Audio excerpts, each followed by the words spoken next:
Bonjour à tous, bienvenue dans Fil de Science, le podcast Futura où nous retraçons l'actualité de la semaine. Je suis Julien Hernandez, cette semaine nous commençons avec des nouvelles du coronavirus.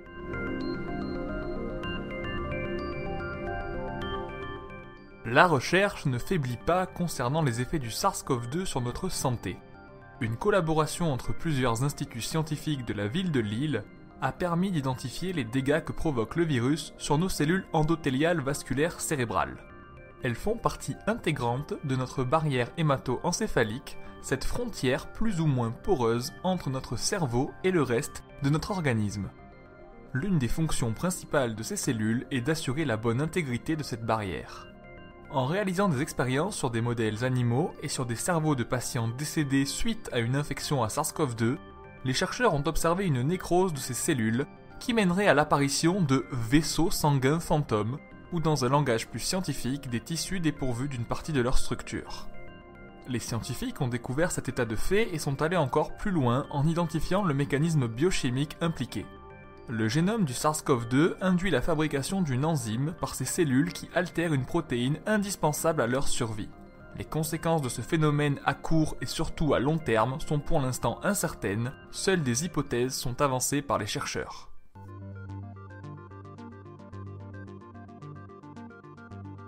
C'est une première mondiale dans le monde de la médecine. Une équipe new-yorkaise a réussi à faire fonctionner un rein provenant d'un cochon génétiquement modifié chez une patiente décédée sans observer de rejet pendant 3 jours.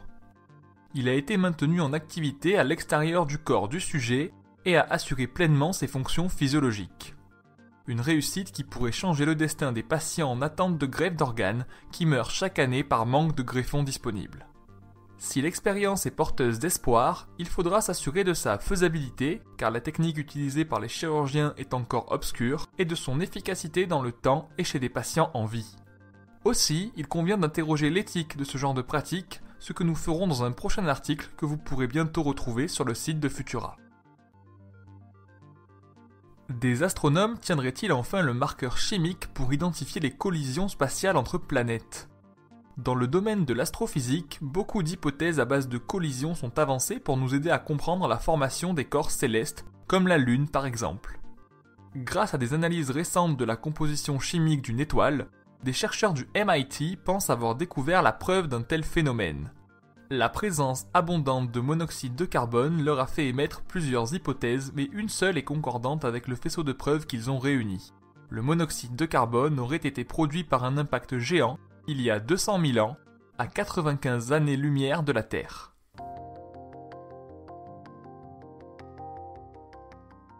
Un nouveau casse-tête frappe la communauté des chercheurs en astrophysique. Le radiotélescope australien ASCAP a capté des signaux pour le moins étranges en comparaison avec les informations habituellement récoltées par ce type d'appareil. Mais voilà quelque chose d'encore plus curieux. Les données issues de ces signaux, lorsqu'elles sont intégrées au sein des modèles théoriques des astrophysiciens, ne permettent pas d'identifier le corps céleste qui en est à l'origine. C'est donc la fête aux hypothèses dans ce domaine de recherche. Est-ce une émission inconnue d'un objet déjà connu ? Un problème dans l'appareil de mesure ? Ou est-ce que ces signaux prédisent la découverte future d'une nouvelle classe d'objets astrophysiques ? Une chose est sûre, l'univers n'a pas fini de nous surprendre. Après Cumbre Vieja aux Canaries, qui inquiète toujours les autorités locales, c'est au tour du plus grand volcan du Japon, l'Aso, d'entrer en éruption ce jeudi 21 octobre. Les nuées ardentes qu'il dégage peuvent être extrêmement dangereuses du fait de leur vitesse de déploiement, entre 200 et 600 km à l'heure. Autrement dit, impossible d'y échapper si vous êtes dans les parages. Le volcan est connu comme étant actif, sa dernière éruption datant de 2019. Pour l'instant, aucune victime n'est à déplorer et la population locale n'a pas été évacuée. Les images de l'éruption et nos autres actualités sont à découvrir sur Futura, bien entendu.